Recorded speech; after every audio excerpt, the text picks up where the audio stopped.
Assalamualaikum everyone. This is Laiba from Laiba's Destination. Welcome back to my another new vlog. আজকে আমি যাচ্ছি নারায়ণগঞ্জের ancient city Panam নগর। সোনারগাঁয়ের পানাম নগরী একসময় বাংলাদেশের রাজধানী ছিল। এই সোনারগাঁয়ের পূর্ব নাম সুবর্ণগ্রাম।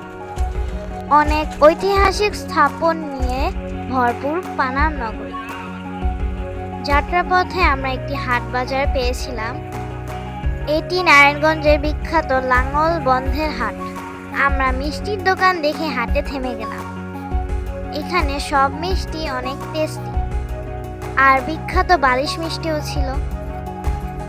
আমি আর আমার বাবা সাদা রসগোল্লা ট্রাই করি। চলে এলাম পানাম নগরীর গেটের কাছে।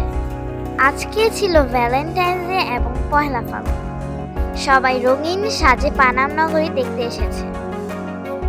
আমরা টিকিট কাউন্টার থেকে টিকিট কেটে ভিতরে ঢুকে গেলাম।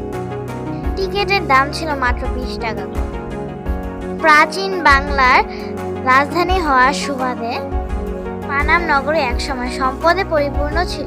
এখন যে পুরাতন বিল্ডিংগুলি দেখা যাচ্ছে, এগুলো ওই সময় আরো আধুনিক ছিল। ভিতরে নানান মানুষের নানান ডিজাইনের ঘরগুলো এখনো আছে। এগুলো দেখলে এখন ধারণা করা যায় না এই এলাকাটি একসময় কত সুন্দর ছিল। বিল্ডিংগুলো এত নড়বড়ে হয়ে গিয়েছিল যে কিছু কিছু বিল্ডিং এ প্রবেশ করা সম্ভব নয়। রাজার বাড়ির আভিজাত্য পুরনো বিল্ডিং এ এখনো ফুটে আছে। প্রতিটা বিল্ডিং এর সামনে পিছনে তখনও বড় বড় বাগান ছিল, এখনো আছে। আমরা এই বাগানগুলো ঘুরে দেখেও শেষ করতে পারছিলাম না। যখন রাজা রানীরা এখানে থাকতেন তখন এই জায়গাগুলি আরো সুন্দর ছিল। এখানে অনেক দেয়াল ভেঙে ভেঙে পড়ছিল, তারপরও যা দেখা যাচ্ছিল আমি তা দেখে অনেক অবাক হয়েছিলাম। হঠাৎ দেখি কুয়া। এখান থেকে পানাম নগরীর মানুষ পানি সংগ্রহ করতেন। এই কুয়াটা এত গভীর ছিল আমি ভয় পেয়ে গিয়েছি। দেখছেন সবগুলো কুয়ার মুখগুলো আটকে দেওয়া হয়েছে যাতে কোনো অ্যাক্সিডেন্ট না হয়। এখানে আরেকটি কুয়া, মোট দুটো কুয়া দেখেছি।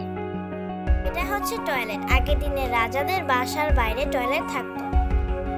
আমি ভাবছিলাম রাতের বেলা রাজারা বাইরের টয়লেটে কিভাবে যেত, ভয় লাগতো না?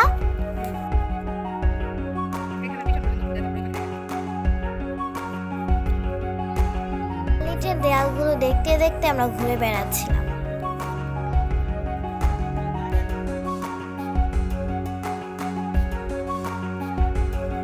এটা কাশীনাথ ভবন, আর ব্যালকনিটা খুব সুন্দর। কাশীনাথ সাহেব ছিলেন ওই এলাকার জমিদার, রাজা নয় কিন্তু। পাশে ছিল সোনারগাঁ জাদুঘর, সেখানে মেলা হয়েছিল তাই চলে গেলাম। এটা পুরানো দিনের বিয়ে বাড়ির থিম। পালকি ছিল, ঢেকি ছিল, গ্রামীণ জীবনের কাহিনী দেখানো হচ্ছে।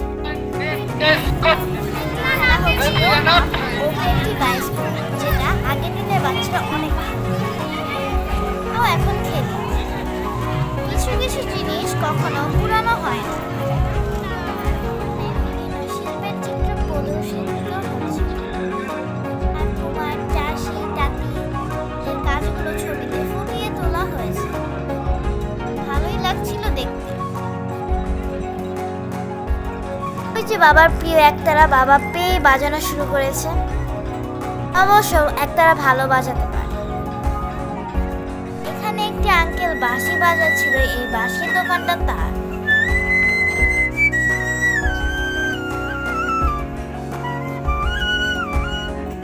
এখানে বায়োস্কোপ দেখা যাচ্ছে, যেটা সম্পর্কে আমি আগে শুনেছি, আজকে দেখলাম। সবাই মজা করে বায়োস্কোপ দেখছে। তারপরে আমরা হালকা কিছু স্ন্যাক্স করলাম, খেতে মজাই ছিল। মেলার খাবার সবসময় ভালো হয় না, তাই কিছু খাবার অ্যাভয়েড করেছি।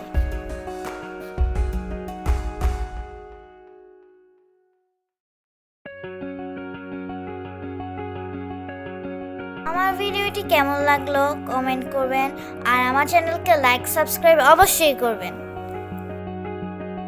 সবাই ভালো থাকবেন। আসসালামু আলাইকুম, আর আমার জন্য দোয়া করবেন।